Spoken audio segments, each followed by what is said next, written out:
मुंबईमध्ये महायुतीचा महापौर असेल देवेंद्र फडणवीसांचा पुनरुच्चार।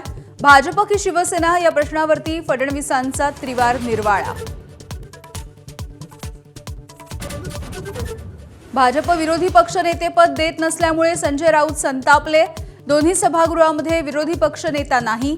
अमित शहा फडणवीसांना चेकमेट करण्याचा प्रयत्न करत असल्याचा दावा।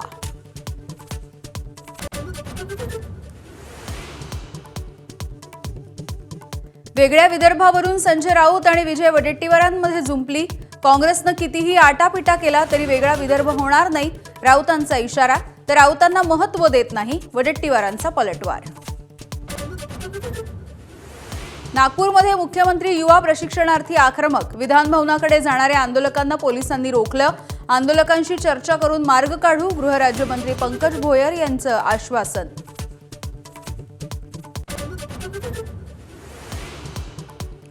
डोंबिवलीमध्ये चक्क गुलाबी रस्ता। रासायनिक कंपन्यांमधील गुलाबी केमिकल रस्त्यावर डोंबिवलीकरांचं आरोग्य धोक्यात। राज्यामधली मुलं पळवण्याच्या आणि बेपत्ता होण्याच्या मुद्द्यावरून राज ठाकरेंचा सरकारला सवाल। मुलं पळवण्याच्या घटना कधी थांबणार, काय कारवाई करणार, मुख्यमंत्र्यांना पत्राद्वारे सवाल। शिक्षक आणि कर्मचाऱ्यांना जुनी पेन्शन योजना लागू करण्याच्या मागणीसाठी सत्ताधारी आमदारांचंच पायऱ्यांवरती आंदोलन। सेवेत असलेल्या शिक्षकांना टीईटी सक्तीमधून वगळण्याची मागणी।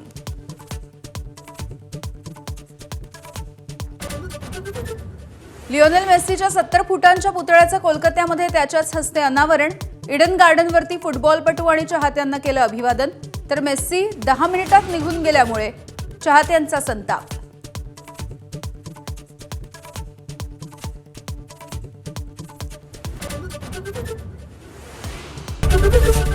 एबीपी माझा, उघडा डोळे बघा नीट।